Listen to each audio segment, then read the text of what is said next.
कर रहे हैं।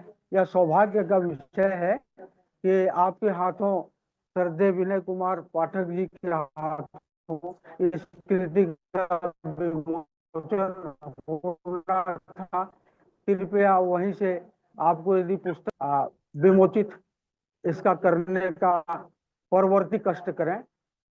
माननीय केसरी लाल वर्मा सर, बहुत प्रतीक्षा हम कर रहे थे। मोना जी को 1 मिनट के लिए मैं विराम दे रहा हूँ सर। आपको ये पुस्तक है। आदरणीय प्रधान जी और सभी विद्वत जनों, मुझे बहुत ही प्रसन्नता हो रही है कि डॉक्टर मीन केतन प्रधान जी की 2 पुस्तकें विमोचित हो रही हैं अभी, और यह बहुत महत्वपूर्ण बात है कि लगातार वे, मेरी आवाज आ रही है ना? हाँ सर, आ रही सर, आ रही। हाँ, वे लगातार लेखन कार्य में जुड़े हुए हैं। मैंने पीडीएफ फॉर्म में पुस्तकें कुछ एक नजर डली। मैं अभी त्योहार में बाहर था, गांव में मैं, तो फिर भी समय निकाल कर मैंने कोशिश की, देखी। लगातार वे अपनी संवेदनाओं को व्यक्त कर रहे हैं इन रचनाओं के माध्यम से। लगातार इनका प्रकाशन जो हो रहा है उसके साथ मुझे भी कुछ जुड़ने का अवसर मिला है। और जब जब मैं उन रचनाओं को पढ़ता हूँ तो मुझे अपना गांव भी याद आने लगता है। क्यों कुर्री की याद करते हैं, हमारे नदी की, खेत खलिहान की। और महत्वपूर्ण बात यह है कि वे उन संवेदनाओं को सामने लाते हैं। बार बार जिक्र भी आता है कोरोना काल का। वह भी अभी उसी मानसिकता में अभी भी जुड़े हुए हैं। और वो दिन कैसे हम लोगों ने काट लिए कहा जाए तो आज आज ये कल्पना नहीं कर सकते थे कि इन परिस्थितियों हम लोग इस रूप में रहेंगे। बहुत ही विचित्र स्थिति थी उन दिनों। उसका वर्णन वो लगातार कहीं न कहीं किसी न किसी रूप में करते रहते हैं। बहुत सारे विषय उन्होंने चुने। सामाजिक विद्रुपताओं का उन्होंने वर्णन किया, निदान भी दिखाते रहे। अभी जो रचनाएं दो में, एक पुस्तक में जो उन्होंने 13 जो उसके साथ रचनाएं, उसमें उन्होंने नया प्रयोग भी किया है। 4 पंक्तियों के बाद कुछ शब्दों में 5वीं पंक्ति में कुछ कहने के लिए उन्होंने एक नई शैली गढ़ी है, नया प्रयोग किया है। मैंने रचनाएं बहुत सश्री तौर से पढ़ी, देखी, और मुझे ऐसा महसूस हुआ कि वे भावनाओं को, समस्याओं को, विद्रुपताओं को, कहीं कहीं कहीं सामाजिक है, कभी राजनीतिक है, कभी प्रशासनिक है, उस पर उन्होंने दृष्टि डाली। और साथ साथ उन्होंने कुछ निदान भी उसमें कुछ दिखाया। तो मैं तो जुड़ गया था। मैं अभी बहुत, और इतने सारे हमारे विद्वान विदुषी साथी जुड़े हुए हैं। कुछ पुस्तकों के बारे में, कुछ रचनाओं के बारे में भी चर्चा होगी, विचार विमर्श होगा, उसकी कुछ समीक्षाएं होंगी। ये लिखा हुआ है। मुझे स्पष्ट रूप से उस कार्यक्रम में पता नहीं था कि कितने बजे मुझे कुछ बोलना है। फिर भी मैं प्राण से जुड़ गया, और कुछ छुट कठिनाई हुई, लेकिन मैं देख रहा हूँ कि हमारे बहुत सारे साथी इसमें जुड़ गए हैं। तो मैं अभी ज्यादा कुछ बोलना नहीं चाहता, क्योंकि इस कार्यक्रम में मैंने देखा कि बहुत सारी रचनाएं हैं जिस पर अभी समीक्षात्मक टिप्पणी होगी हमारे विद्वानों का, विदुषियों का। तो उसको मैं सुनता रहूंगा। और जो मैं कहना चाहता था मुख्य रूप से डॉक्टर मीनकेतन प्रधान जी को, उनकी उनको बधाई देना चाहता था इन रचनाओं के लिए। विशिष्ट रचनाओं की, कई रचनाएं तो बहुत लंबी और बहुत मैंने देखा कि वो लिखते चले जा रहे हैं 5 लाइन में, और वो 160 63 तक पहुंच चुकी थी रचनाएं।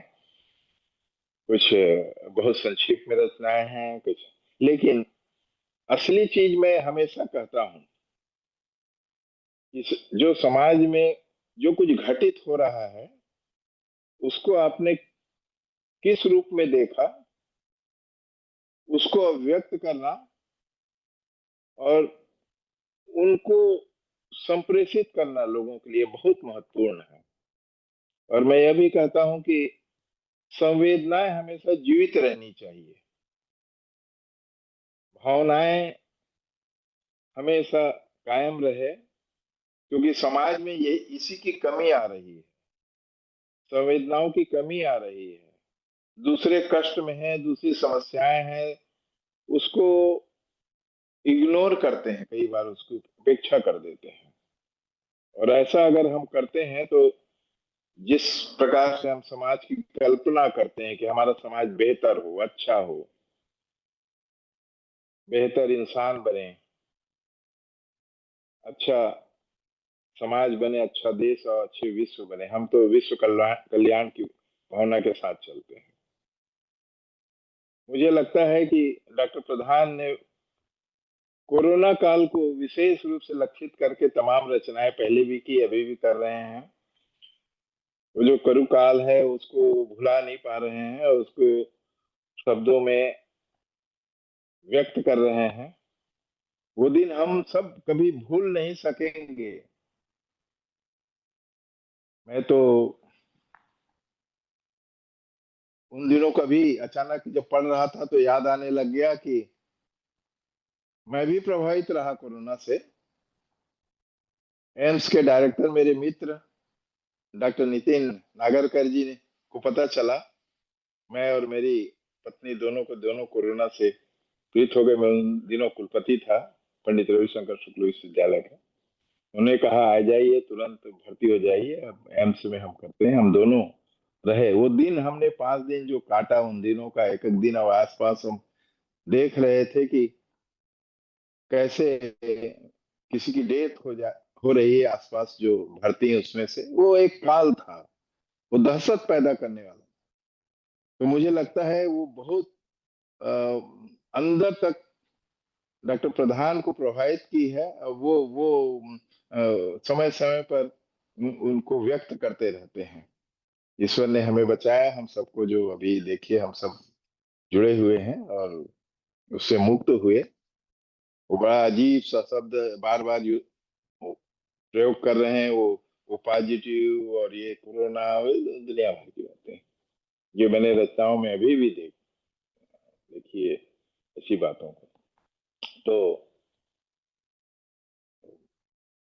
उन्होंने जो साहित्यकारों का एक ग्रुप बनाया है, लोगों को जोड़ा है, देश विदेश के लोग उनके साथ जुड़ रहे हैं, ये भी महत्वपूर्ण है। नहीं तो आजकल इतना जुड़ाव नहीं कर पाते लोग।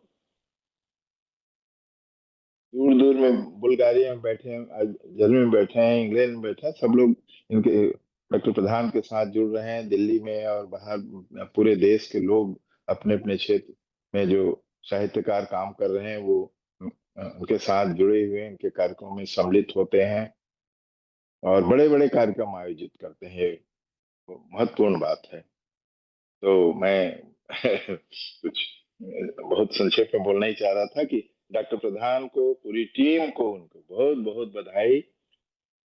और हम हमारी शुभकामनाएं भी है कि इसी तरह वो रचनाएं हम करते रहें, समाज को बेहतर बनाने के प्रयास में वो निरंतर लगे रहेंगे,